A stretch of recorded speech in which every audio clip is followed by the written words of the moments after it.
Hello दोस्तों, welcome back once again. हम आज फिर से आ गए हैं एक न्यू चैप्टर को इंट्रोड्यूस करने के लिए, जिसका फुल कॉन्सेप्ट हम आपको इस चैप्टर में देंगे। क्लास 9th का चैप्टर सेकंड, रैखिक बहुपदों का परिचय, इंट्रोडक्शन ऑफ पोनोमिल्स। आइए शुरू करते हैं हम अपना चैप्टर। सबसे पहले बच्चों को क्या पता होना चाहिए चैप्टर में कि यार पोनोमिल्स को क्यों पढ़ते हैं। पहला टॉपिक है कि पोनोमिल्स पढ़ा ही क्यों जाता है।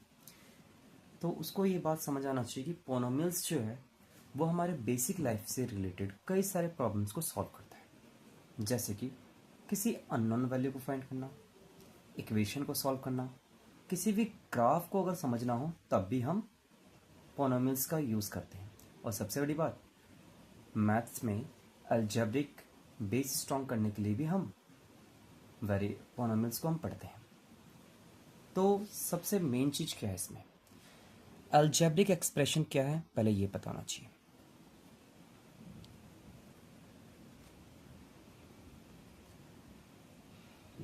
अलजेब्रिक एक्सप्रेशन,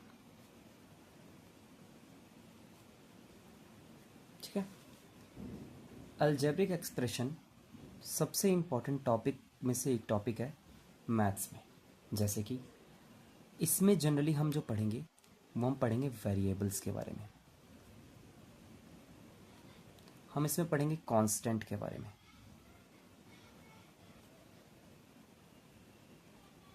एंड देन हम पावर्स पढ़ेंगे, ठीक है। किसी भी वेरिएबल की जो पावर होती है उसके अकॉर्डिंग अलजेब्रिक एक्सप्रेशन में।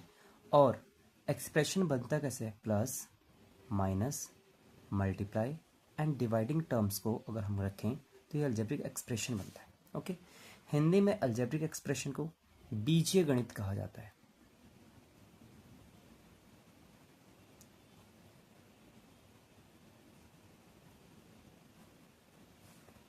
वेरिएबल को चर कहते हैं, कांस्टेंट को अचर कहते हैं, पावर को घात कहते हैं, ठीक है। इन सारे टर्म्स को मिला दिया जाए तो हमारा अलजेब्रिक एक्सप्रेशन बनता है, जो पोनोमियल्स के अंदर में पढ़ाई की जाती है इससे रिलेटेड। ओके, तो पहले तो क्या होता है कि टॉपिक समझने से पहले आपको बताना चाहिए क्यों क्यों पढ़े हम, वाई। दिमाग में क्वेश्चन आना चाहिए कि क्यों पढ़ा जाए अलजेब्रिक एक्सप्रेशन को। तो जैसे कि मैंने आपको स्टार्टिंग में ही बताया कि इससे क्या होता है कि पहला पॉइंट तो ये याद रखना है आपको कि अलजेब्रिक एक्सप्रेशन को पढ़ने से, अलजेब्रा को पढ़ने से हमारा बेस, ठीक है, हमारा बेस स्ट्रांग होगा। किस चीज़ का बेस स्ट्रांग होगा हमारा, पोनोमियल से रिलेटेड प्रॉब्लम्स को सॉल्व करना है। ओके, सेकंड चीज़ क्या होता है, कोई भी अननोन वैल्यू के लिए, किसी भी अननोन वैल्यू को फाइंड करने के लिए,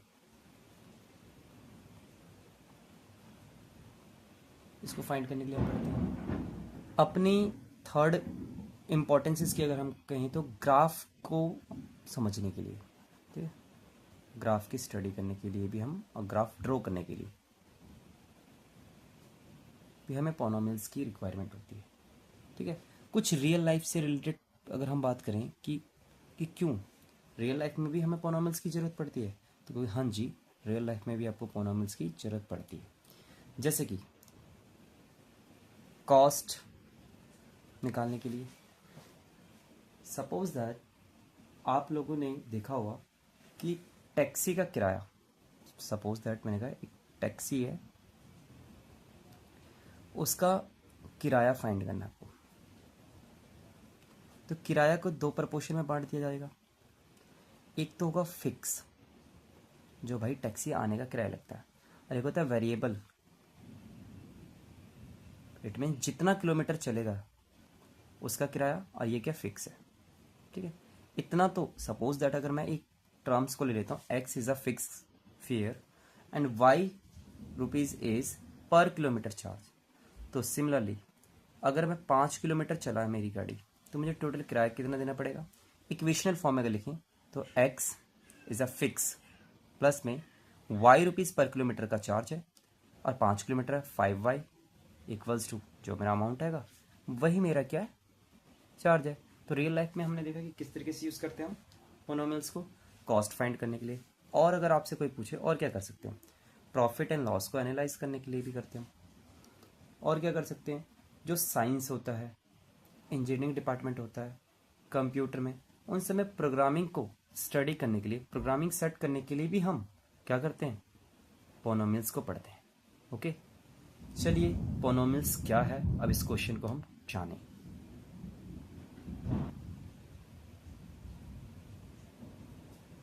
चलिए पोनोमियल्स क्या है, इस टॉपिक को हम देखते हैं। सबसे पहले आपको पता होना चाहिए पोनोमियल्स है क्या, व्हाट इज पोनोमियल्स। बहुपद क्या है, हिंदी में पोनोमियल्स को क्या कहते हैं, बहुपद। ये हिंदी और इंग्लिश दोनों मीडियम के बच्चों के लिए है वीडियो। से बहुपद इट मीन्स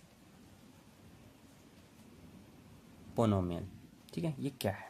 ओके, जैसे कि मैंने कहा अलजेब्रिक एक्सप्रेशन से ही हमारा पोनोमियल्स बनता है। तो इसमें एक एक्सप्रेशन ले रहे हैं हम, यहाँ पे लिखा हमने 5x+3, एक वेरिएबल टर्म्स यूज हुआ है, लास्ट में कांस्टेंट टर्म्स यूज हुआ है, और वेरिएबल के साथ एक टर्म्स मल्टीप्लाई हो रहा है। जैसे 5x मीन्स 5 × x+3, ये हमारे के एक पोनोमियल्स है। ओके ओके, क्या ऐसा भी हो सकता है कि ये भी पोनोमियल्स है? तो हाँ जी, ये भी पोनोमियल्स है। क्या किसी के पावर के फॉर्मेशन में भी पोनोमियल्स आ सकता है? तो हाँ जी, ये भी पोनोमियल है, ये भी पोनोमियल है। क्या नॉर्मल नंबर जो मैं नॉर्मल लिख दूँ 8, क्या 8 इज अ पोनोमियल? कहोगे हाँ, ये भी एक पोनोमियल है, कांस्टेंट पोनोमियल है। अब पोनोमियल क्या है तो समझ तो आ गया, पोनोमियल के टर्म्स को हम अलजेब्रिक एक्सप्रेशन में शो कर सकते हैं। अब पोनोमियल जो नहीं है उसके बारे में बताएं, ठीक है। इफ एक्सप्रेशन ऐसा हो 1/x, अपॉन में वेरिएबल है, तो उसे हम पोनोमियल्स नहीं कहेंगे, ये पोनोमियल नहीं है। और अंडर रूट में अगर कोई पोनोमियल आ जाए, इसे भी पोनोमियल में कंसीडर नहीं करेंगे। अभी क्लास 9th में हम पोनोमियल में इसे कंसीडर नहीं करेंगे। अगर किसी भी पोनोमियल की वैल्यू नेगेटिव पावर में, तो भी उसे पोनोमियल नहीं बोलेंगे। हाँ, पॉजिटिव पावर होता तो ये पोनोमियल होता। तो if expression show this form, so we say that ये पोनोमियल नहीं है। आपको पता चल जाना चाहिए पोनोमियल क्या है। पोनोमियल्स जो है कांस्टेंट एंड वेरिएबल्स और कॉफिशिएंट की कॉम्बिनेशन से बनने वाले टर्म्स को, जो अलजेब्रिक एक्सप्रेशन है, उसी को पोनोमियल्स कहा जाता है। ओके, अब आपको ये तो पता चल गया पोनोमियल्स क्या है और क्या नहीं है। अब हम आगे पढ़ते हैं। हम कहेंगे पोनोमियल्स के ना पार्ट है कुछ, ठीक है, पार्ट ऑफ पोनोमियल्स से हम कहते हैं भाग, बहुपद के भाग। बहुपद के मुख्य रूप से अगर हम बात करें, हिंदी मीडियम के बच्चों के लिए भी अगर बताएं, तो उसके 3 पार्ट हम कहते हैं। एक तो कहेंगे हम भैया चर है, एक कहेंगे हम भैया अचर है, एक कहेंगे हम गुणांक है। ओके, इसे कहते हैं इंग्लिश में वेरिएबल, इसे कहेंगे हम कांस्टेंट टर्म, इसे कहेंगे हम कॉफिशिएंट। ओके, कॉफिशिएंट का सेंस जो उससे मल्टीप्लाई हो रहा है। अगर जो ये एक्सप्रेशन मैंने लिया था 5x+3, कांस्टेंट ये है, कॉफिशिएंट ये है, और ये क्या है हमारा वेरिएबल, ठीक है। हिंदी में बोले चर है, ये अचर है। देखो, जो नंबर होते हैं वो होते हैं अचर, जिसके साथ में किसी भी टाइप्स के वेरिएबल नहीं आएंगे, वो है अचर। वेरिएबल के ऊपर डिपेंडेंट जो नंबर होते हैं वो होता है हमारा कॉफिशिएंट, बोले तो गुणांक, ठीक है। ये हमारे एक्सप्रेशन में वैल्यूज है। आपसे कोई पूछे इसमें चर क्या है, तो आप कहोगे चर क्या है, एक्स इसका चर है, अचर क्या है, कहोगे 3 है, और कॉफिशिएंट क्या है, गुणांक क्या है, कहोगे 5 है। यही हमारे पार्ट्स होते हैं किसी भी पॉलिनोमियल्स की।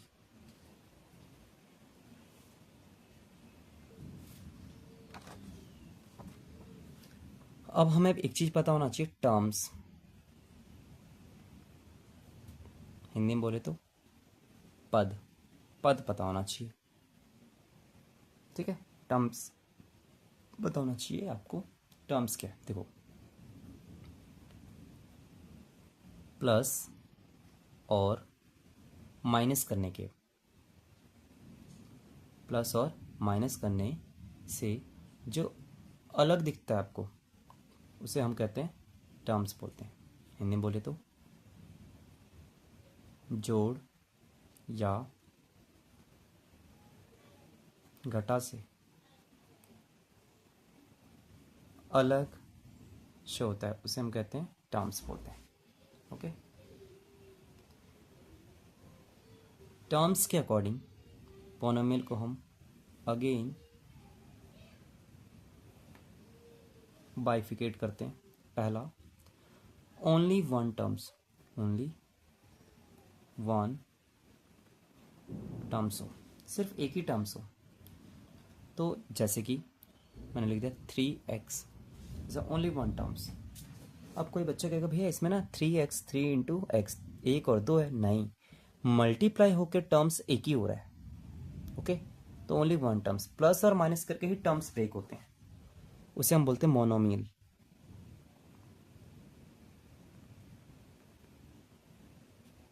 ठीक है, अब जिसमें क्या हो, टू टर्म्स, टू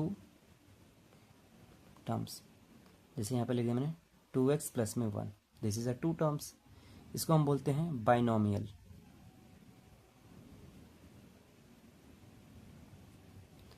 एक है थ्री टर्म्स वाले, जैसे कि a² प्लस a प्लस 1 मान लीजिए, ठीक है, इसे बोलते हैं हम ट्राइनोमियल।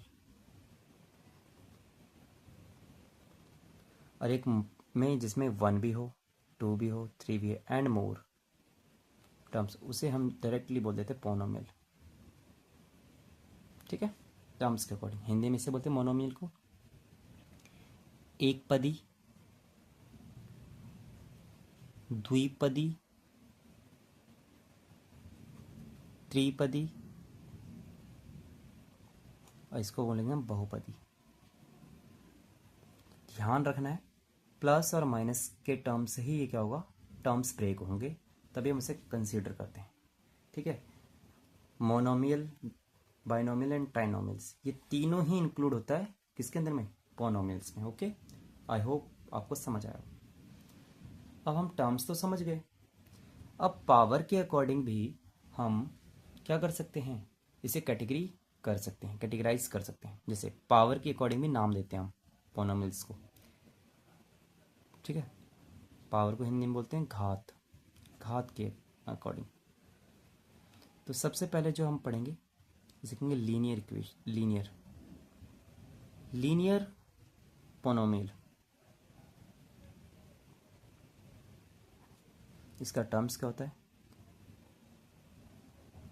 इस फॉर्म में ये फॉर्मेटिंग होती है। एक वेरिएबल है और ए और बी यहाँ पे कांस्टेंट है, और वेरिएबल के ऊपर मैक्सिमम पावर क्या है, एक, कुछ भी कंसीडर नहीं होगा तो क्या होगा, मैक्सिमम एक पावर होगा, तो इसे हम क्या कहेंगे, लीनियर पोनोमियल। हिंदी में बोले तो रैखिक बहुपद।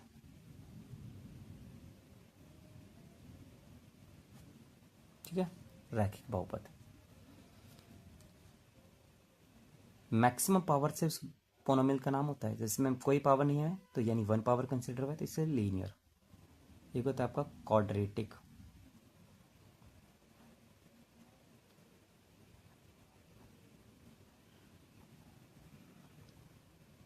पोनोमियल। इसका इक्वेशन होता है ax² प्लस में bx प्लस में c, इसको बोलते हैं द्विघाती बहुपद। ठीक है, तीसरा आता है आपका क्यूबिक, क्यूबिक पोनोमियल। ठीक है, जिसे हम कहते हैं त्रिघाती, जिसकी कितनी घात हो, 3 हो, मैक्सिमम पावर कितनी हो, 3 हो, ax³ प्लस में bx² प्लस में cx प्लस में d, this is a cubic polynomials. Okay, ये अब जरूरी नहीं कि उसमें 4 टर्म्स हो, जरूरी नहीं उसमें 3 टर्म्स हो, जरूरी नहीं 2 टर्म्स हो, ऐसा जरूरी नहीं है।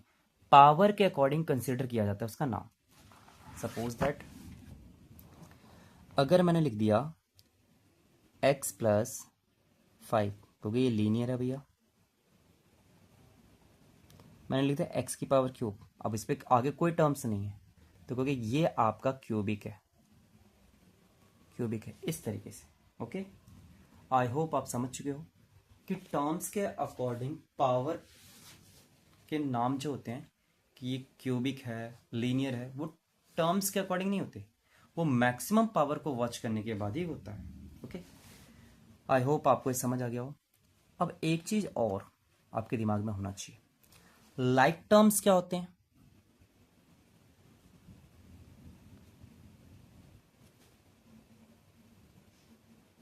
और अनलाइक टर्म्स क्या होते हैं।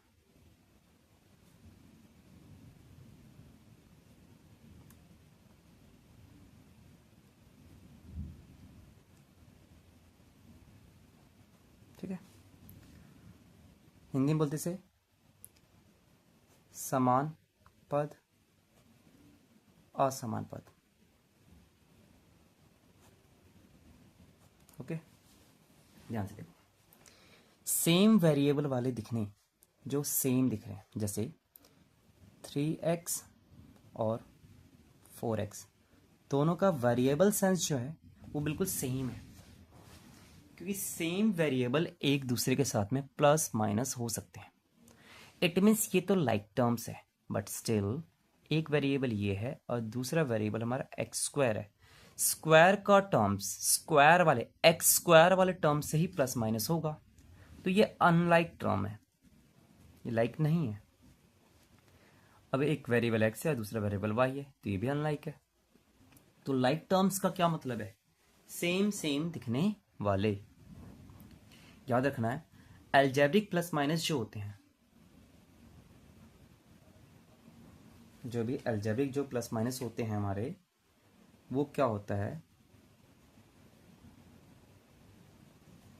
ठीक है, प्लस और माइनस,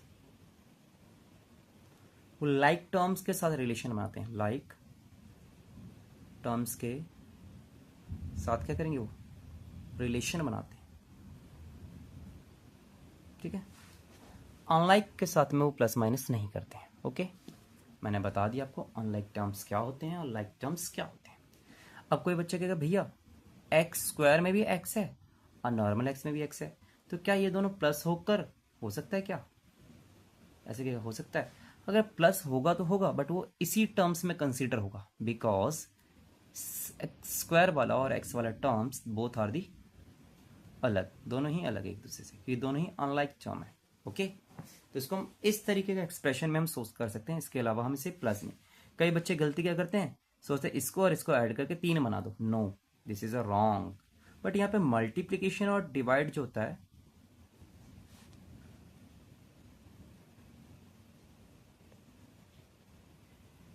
और डिवाइड, वो पॉसिबिलिटी हो सकती है। एक्स स्क्वायर मल्टीप्लाई में एक्स, देखो जब बेस सेम होता है तो पावर क्या होते हैं, ऐड हो जाते हैं, तो इसकी पावर हो जाएगी 3, तब वो पावर 3 होगा। ओके, तो मल्टीप्लाई हो सकता है। इवन इसको अगर डिवाइड भी करना होता तो ये डिवाइड भी हो जाता, x square divide by x, देखो दोनों का बेस सेम है और पावर दोनों का अलग है, तो बेस सेम है, पावर ऊपर क्या हो जाएगा, सब्ट्रैक्ट हो जाएगा, तो एक्स की पावर क्या आ गई, 1। ये हो सकता है, बट प्लस और माइनस के लिए लाइक टर्म को लाइक टर्म्स के साथ ही रिलेशन बनाना पड़ेगा। आई होप आपको ये समझ आ गई होगी। चलिए आगे चलते हैं। अब हम जो करेंगे, वेरिएबल की वैल्यू फाइंड करना सीखेंगे। वैल्यू फाइंड करेंगे हम किस चीज़ की, जो भी हमारे पास नंबर देगा उसके अकॉर्डिंग। पहले देखो कैसे फाइंड करते हैं। जैसे कि आपको पता है, क्या पता है, कोई पोनोमियल्स जो होता है ना, उसको हम पी एक्स से, या जो भी वेरिएबल उसमें यूज़ हो रहा है उसको ब्रैकेट के टर्म्स में रखते हैं और इक्वल का साइन लगाते हैं। ओके, और यहाँ पे मैंने लिख दिया 3x प्लस में 4, ये एक एक्सप्रेशन हो गया, जो पोनोमियल का एक एक्सप्रेशन है, 3x प्लस में 4। ओके, अब क्वेश्चन बोलता है कि if the value of x equals to 5, x क्या है 5, देन इस एक्सप्रेशन का आंसर फाइंड करो। तो कहोगे कुछ नहीं करना है आपको, जहां पर भी x है, x की जगह पे क्या पुट कर देना है 5। अब देखो यहाँ पे 3x है, इट मीन्स 3 मल्टीप्लाई एक्स, तो यहाँ पे 3 5 और इसका ब्रैकेट क्लोज कर देंगे। ब्रैकेट लगाने से पता चला 3 के साथ 5 क्या हो रहा है, मल्टीप्लाई हो रहा है, प्लस का 4। ओके, तो 3x it means 3 into x, 3 into 5 क्या होता है 15, प्लस में 4। आंसर जो आपका आएगा कितना आएगा 19। This is a value find कर रहे हैं हम, किसी एक्सप्रेशन की वैल्यू फाइंड कर रहे हैं। ओके, किसी पोनोमियल्स की वैल्यू हमने फाइंड कर दी, तो इसे कहते हैं फाइंड दी वैल्यू टर्म्स। देख लीजिए एक और क्वेश्चन, मैं यहाँ पे y के टर्म्स में ले रहा हूँ और यहाँ पे मैंने लिख दिया, ठीक है, 5y² प्लस में y प्लस में 1, और कहते कि y की वैल्यू 0 पे आंसर निकालो, y की वैल्यू -2 पे निकालो। ये दो टर्म्स की वैल्यू फाइंड करनी है, दो टर्म्स। अब when we are consider y की वैल्यू 0, देन आंसर क्या होगा देखो 5, जहां जहां पे y है वहां पे क्या पुट करना है 0 0। अब देखो 5y² it means 5 multiply y², तो ब्रैकेट लगाया, इसके ऊपर स्क्वायर लगा दिया, प्लस में y 0 है, प्लस का 1 है। अब ध्यान से देखो 0 का स्क्वायर 0, 0 मल्टीप्लाई 5 0, 0 प्लस 0 प्लस में 1, आंसर क्या आएगा, ठीक है। इस तरीके से ही अब यहाँ पे y की वैल्यू -2 पुट करते तो क्या आता, 5 माइनस का 2 उसका होल स्क्वायर प्लस माइनस। अब देखो दो टर्म्स है, यहाँ प्लस भी है यहाँ माइनस भी, तो माइनस वाले टर्म्स को ब्रैकेट बना लो, प्लस का 1 एज इट इज। अब -2 का स्क्वायर क्या होता है, प्लस का 4 होता है, अब बाहर क्या है 5 है। अब इन भी तो ब्रैकेट बना लेना सही रहेगा, क्योंकि अगर मैं 5 और 4 एज इट इज लिख दूं तो ये 54 दिखेगा। प्लस इंटू माइनस क्या होता है माइनस, प्लस का 1, 5 4 जा 20, माइनस का 2 प्लस का 1। देखो अकॉर्डिंग टू बॉर्डमास लॉ कहते हैं पहले ना प्लस करो फिर माइनस करना, ये भी प्लस का टर्म है, ये भी प्लस का टर्म है, तो 20 + 1 21 और 21 - 2 19, आंसर क्या 19। ओके, इस तरीके से हम वैल्यू फाइंड कर सकते हैं अपने किसी पॉलिनोमियल्स की, वैल्यू पुट करेंगे आंसर निकल जाएगा। कई बच्चा कहेगा कि भैया क्या ऐसा भी हो सकता है कोई एक्सप्रेशन, कोई पॉलिनोमियल ऐसा भी हो सकता है क्या इसमें दो टर्म्स हो। देखो हो तो सकता है, हो तो ये सकता है। तो इसमें क्या होगा, अगर x की कुछ वैल्यू दे रखी होगी तो y की भी कोई ना कोई वैल्यू दे दी, जैसे मैंने यहाँ पे लिख दिया। तो दोनों की वैल्यू पुट करके आंसर निकालना है, x की जगह पे x डाल देना है और y की जगह पे y डाल देना है। तो क्या आएगा 20 प्लस में 3 23। इस टाइप में भी क्वेश्चन कंसीडर हो सकते हैं, कई सारे वेरिएबल्स को यूज करके पॉलिनोमियल बना सकते हैं हम, ठीक है। बट ये 2 वेरिएबल हो गया, ये एक ऐसा एक्सप्रेशन है 2 वेरिएबल है, इसलिए 2 वेरिएबल एक्सप्रेशन हो गया। ओके, आई होप आपको समझ आ गया हो, ठीक है। अब एक चीज और हम देखेंगे, वो है हमारा, ठीक है, जीरोस फाइंड करना, किसी भी पोनोमियल्स की जीरो फाइंड करना, ठीक है। जीरो ऑफ पोनोमियल्स कह सकते हैं बहुपद के शून्यांक।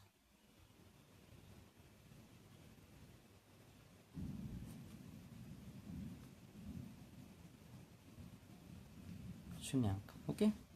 जैसे कि कोई एक्सप्रेशन दे रखा है आपके सामने, px = 5x प्लस में 2, ये एक एक्सप्रेशन दे रखा है। कह रहा है कि फाइंड दी जीरोस ऑफ पोनोमियल्स, इस पोनोमियल्स का जीरोस क्या है, यानी कौन सी वैल्यू ऐसी पुट करने पर ये पूरा एक्सप्रेशन का आंसर 0 आ जाए, उसको कैसे फाइंड करें। ऐसा होता है जब हमको जीरोस फाइंड करना है तो पी एक्स की जगह पे आपको क्या लेट कर लेना है 0, ठीक है। इससे वेरिएबल की वैल्यू आ जाएगी, हमने इसकी जगह पे डाल दिया 0 और इक्वल का साइन लगा दिया 5x प्लस में 2। अब यहाँ पे सबसे पहले 2 उस तरफ शिफ्ट होगा, because 2 is a independent terms, ये कांस्टेंट है, इसको भेज दो, भेज दिया हमने, तो यहाँ पे आ जाएगा माइनस का 2, इधर बच गया हमारा 5x। ओके, x जो है हमारा एज इट इज रखना है, और 5 मल्टीप्लाई में तो उधर जाके डिवाइड हो जाएगा, यानी कि जीरोस की वैल्यू क्या फाइंड हुई है, -2/5। ये आंसर को जब हम इसमें पुट करेंगे तो इस एक्सप्रेशन का आंसर क्या हो जाएगा, 0 हो जाएगा। चेक कर सकते हो आप यहाँ पे, जैसे कि x की जगह पे -2/5 लिखा, 5x प्लस में 2 था हमारा एक्सप्रेशन, x की जगह क्या पुट करेंगे, -2/5 प्लस में 2, 5 से 5 कैंसिल, -2 प्लस 2 इक्वल्स टू 0, यानी ये जो जीरोस फाइंड हुआ ये बिल्कुल सही है। समझ आए। इसी चैप्टर में ना आपको लीनियर पोनोमियल्स की ना ग्राफ बनाना आएगा, तो ये भी एक टॉपिक है जो हमें समझना है। ये रैखिक बहुपद के ग्राफ, ठीक है, ग्राफ्स ड्रॉ करेंगे हम, ग्राफ ऑफ लीनियर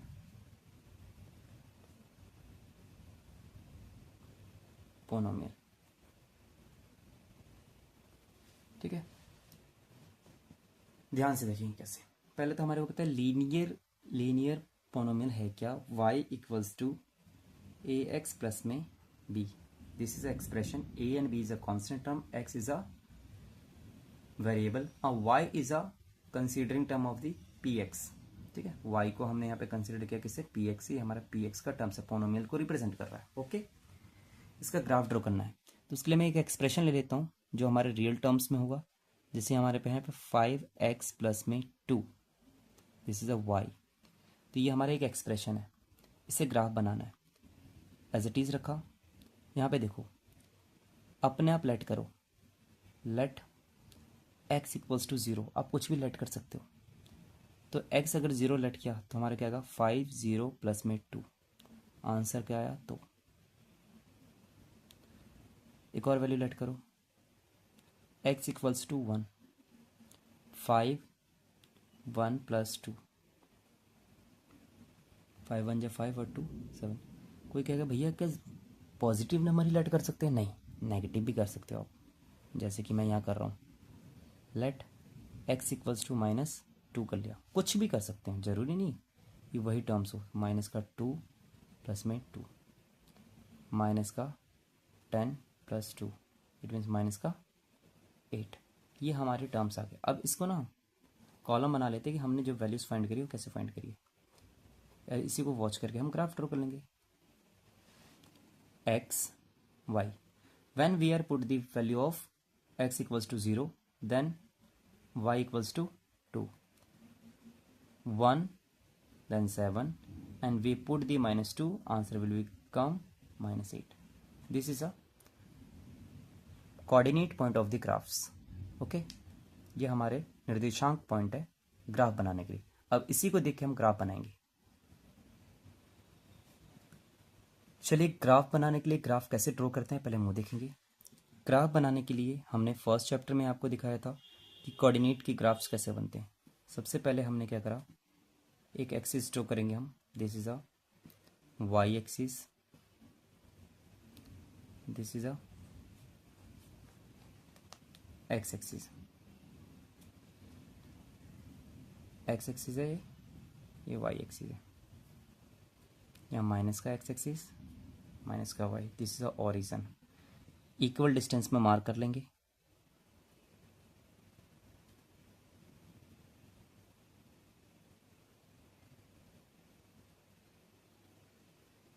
आप स्केल से मार्क करें, स्केल से कंसीडर करें ये सब चीज़। रिक्वायरमेंट के अकॉर्डिंग आप अपने ग्राफ को बड़ा छोटा कर सकते हैं। 1 2 3 4 5 6 7 8, -1 2 3, -4 -5 -6 -7 -8, -1 -2 -3 -4 -5 -6, 1 2 3 4 5 6 7, ओके। हमारे जो ग्राफ के पॉइंट्स थे हम यहाँ पे ड्रॉ कर लेते हैं इसको दोबारा। एक्स वाई, एक्स 0 था तो वाई की वैल्यू 2 थी, और एक्स की वैल्यू जब हमने लिया था 1 तो वाई की वैल्यू 7 आई थी हमारी, एक्स की वैल्यू -2 लिया था तो यहाँ पे -8 आ गया। ओके, एक्सप्रेशन हमारा जो था y = 5x प्लस में 2 था। ओके, x 0 यही होता है, y का 2 ये वाला पॉइंट आ गया, x 1 y का 7 y का पॉइंट ये आ गया, x 2 y का -8 यहाँ आ गया। ये सारे पॉइंट जो हैं ऐसे करके जो ड्रॉ होगा हमारा बिल्कुल एक स्ट्रेट लाइन में होगा। ठीक है, y = 5x + 2, this is expression. अब ये लीनियर इक्वेशन है, इसलिए सारे के सारे पॉइंट लाइन के ऊपर ही आने चाहिए, चाहे वो लाइन ऐसे हो, ऐसे ड्रॉ, ऐसे हो, ऐसे हो, कैसी भी टाइप्स में ड्रॉ हो, इस टाइप्स में हमारा एक्सप्रेशन को रिप्रेजेंट करते हैं। ये लीनियर इक्वेशन के ग्राफ ऐसे ही ड्रॉ किए जाते हैं। यहाँ पे इक्वेशन लिख देंगे, ग्राफ को प्लॉट कर दिया हमने नंबर के अकॉर्डिंग। ये हमने पूरा चैप्टर का हमने क्या करा, इंट्रोडक्शन दिया जो हमारे बुक में है। ठीक है, इससे रिलेटेड कई वर्ड्स प्रॉब्लम्स है, मैं आपको वर्ड्स प्रॉब्लम्स भी सिखाऊंगा। आई होप आपको ये चैप्टर का इंट्रोडक्शन समझ आया हो। ये डिटेल इंट्रोडक्शन है, तो आपको हमारी वीडियो अच्छी लगती है तो आपसे शेयर करें, ज़्यादा से ज़्यादा दोस्तों को पहुंचाएं, क्योंकि मैथ्स में यार वीक बहुत बच्चे होते हैं, तो ये बेसिक कॉन्सेप्ट्स अगर उनको पता चल जाए तो शायद वो उनकी स्ट्रेंथ इम्प्रूव हो जाएगी। Thank you and have a nice day. मिलते हैं हम अपनी नेक्स्ट वीडियो में।